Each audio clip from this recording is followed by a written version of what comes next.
Hey everyone, this is Kevin from thechesswebsite.com, and today we're going to be looking at a very solid defense in the Queen's Indian defense. And it starts out with pawn to d4, knight to f6, simple development move trying to control the center, pawn to c4, and pawn to e6 from black. Now a lot of times here you will see players bring their knight to c3.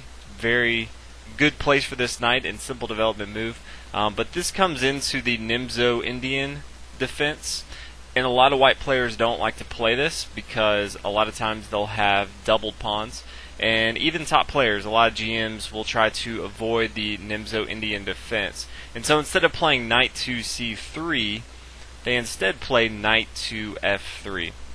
And what this does is you can see a few things. White would really like to control the e4 square. He can't push his pawn forward right away because our knight on f6 sits here and it defends this square. And so he'd really like to play his knight to c3 right away and defend this pawn that he could push forward to e4. But as we talked about before, a lot of players don't like to play the Nimzo Indian defense. So this brings us to the Queen's Indian defense, and this allows black, in this case, to bring his pawn to b6, getting ready to fianchetto his bishop to this b7 square and try to gain access and gain control of these light squares. As you can see here, black already controls this e4 and d5 square with his knight here. And so this is another hypermodern defense where black's really looking to have a very solid defense and at the same time control the center with his minor pieces. Now white does have a few options here, and so we're going to take a look at some of the most popular ones that you will see.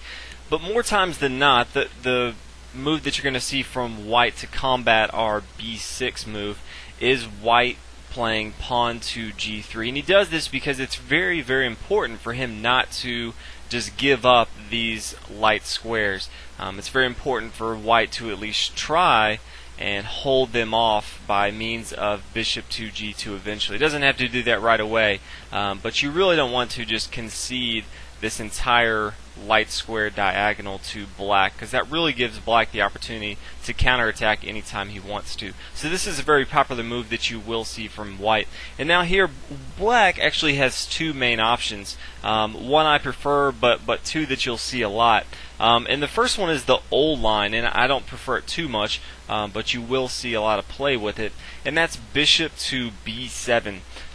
This is really more of a passive game. I know he is on this long diagonal and he's trying to control this, but it is passive compared to his second move that we'll talk about here in just a minute.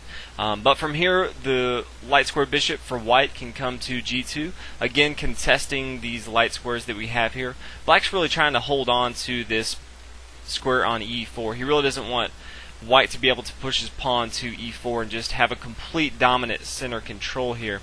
From here, black can simply bring his bishop to e7. Again, black's playing very passive, but keep in mind there is a lot of variations in the Queen's Indian defense that we'll talk about, that black actually has a lot of options to not play as passive, that he can play a little bit more aggressively. But in this variation, if he does want to just solidify this light squares, then he can bring his bishop to b7 and then bring his bishop to e7, and then both sides are going to castle on the king side. And from here, white's just going to continue his development here with knight to c3. As you can see here now, our bishop coming to b4 as it would in an Nimzo Indian defense, it's really not going to hold down, it's not going to lock down this knight pinned to the king, because the king is castled on the king side. So as you can see right here, fairly normal game that you'll see in the Queen's Indian defense in the old line where the bishop came to b7. The white king is very well protected in this nice little King's Indian defense, if you will, if you're familiar with the King's Indian defense. It's kind of have that defense going on. At the same time, we have our light square bishop is very good, but our king is safe. But really, white has a lot of center control here. So this is an option, so keep this in mind. But the second option is actually bishop to a6, and that's kind of what I want to talk about a little bit more, because that's what I recommend, and I've had a little bit more success with that one myself. So we'll go ahead and get into that. Next variation that I do want to look at is bishop to a6. Now again, the traditional play is bishop to b7, but I actually think that bishop to a6 is a much better move. It definitely is more aggressive. So if you're a more aggressive player like myself, I think that bishop to a6 is going to be a much powerful move. As you can see here, we're attacking this pawn on c4, and white really doesn't have a lot of good options to defend it. He doesn't want to bring his knight to d2. It's not a very good place for his knight. He really wants to bring his knight to c3 eventually. At the same time, he's blocking off his queen, which he does not want to do. If he brings his queen to c2, which you'll see a lot of people want to do, then he's really not paying a lot of attention to this pawn on d4, which right now, since white really is paying attention to these dark squares, he's trying to control the dark squares and not the light squares. With his pawn on d4, his queen is no longer defending it. So from here, white can really try to take advantage of this pawn on d4. Now a lot of people say, Kevin, why can't we just bring our pawn to e3?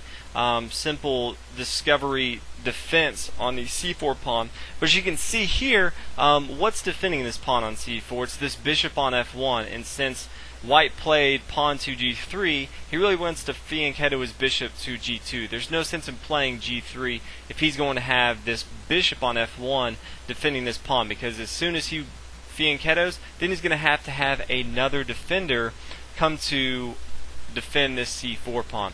So instead, the most common move that you will see is pawn to b3, and from here black can play bishop to b4. Now this is very important because before, as we talked about, or knight to c3 is no longer possible from white. But a lot of people, if they get the moves mixed up, instead of bishop to a6, if they bring their bishop to b4 first, now knight to c3 is possible. Now a lot of white players again like to avoid this because they don't like double pawns. But as you can see here, this is a little bit different variation because the pawn here is on b2.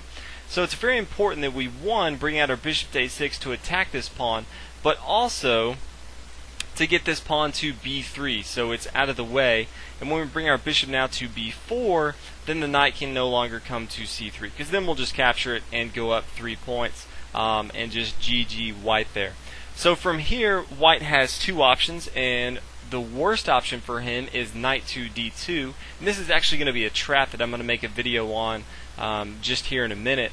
But the second move and the best option is to bring his bishop to d2. And so if you are playing as white, this is your best option.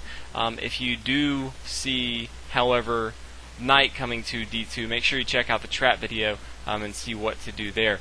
But for time restraints, I'm going to go ahead and just get into a few other options here. But just keep in mind that what you really want to do is just attack, in my opinion. So I think that a6 really gives you that opportunity. Now you can also bring your pawn to b5 if you really want to. Keep in mind black's options here if you look at it. You really don't want to fianchetto both sides. We can castle on the king side if we want to. Now obviously if he plays his knight to d2, then we're going to lay our trap. But if he brings his bishop to d2, and we want to retreat and bring our bishop back to e7, we can still castle on the king side. We have a lot of counterplay that we can have. We can bring our pawn to c5, we can bring our pawn to d5. If we really wanted to, we could bring our pawn to b5. But as you can see, this is a little bit more aggressive play from black. So black does have some options if he does come to a6. And I've had a lot more success playing as black with a6 than b7. That's partly just because I'm more aggressive than passive, but you can play around with both of them and see what fits you best. So we'll go ahead and take a look at a few more variations. More importantly, if white does not bring his pawn to g3 right away in the beginning. The next variation is the Petrosian variation. It's pawn to a3. As you can see, white's avoiding this pawn to g3, fianchettoing on the king side. And instead, he really wants to bring his knight to c3, but he doesn't want to have to worry about this bishop on b4 pinning down his knight to the king. So instead, he's going to play pawn to a3. Now, a lot of people will say, go ahead, black, and go and fianchetto your bishop and, just play normally. But I'm a very aggressive player, and I like to play aggressive lines. So in this case, I've actually had a lot of success with pawn to c5. Now, a lot of times from here, white will just come down with his pawn to d5. And now we can bring our bishop to a6, attacking this weak point with this pawn on c4. Now if white tries to capture and just comes down, then we're going to take with our f-pawn and take on e6. And as you can see here, this is a little bit different. Eventually we can push our pawn forward with pawn to d5, and we have an extra defender here that we can recapture with. And this is going to be a very aggressive variation in the Queen's Indian defense for black. Once we get our bishop involved and we castle on the king side, this semi-open f-file is going to be very good for our rook. And as you can see here, white has a very solid game, but this is going to be a very aggressive line for black. So if you like to mix things up, if you don't want to just play for a draw and you are playing the Queen's Indian defense, then I do definitely recommend this. And the last variation that we'll talk about real quick is just knight to c3. And from here, black's going to play bishop to b4, and this is the Nimzo Indian defense that you'll see. So I'll make another video on the Nimzo Indian defense, but that's kind of what this is based off of. So hope you guys enjoyed the video. Make sure you check out the website, and I'll see you guys in the next video. Thanks for watching.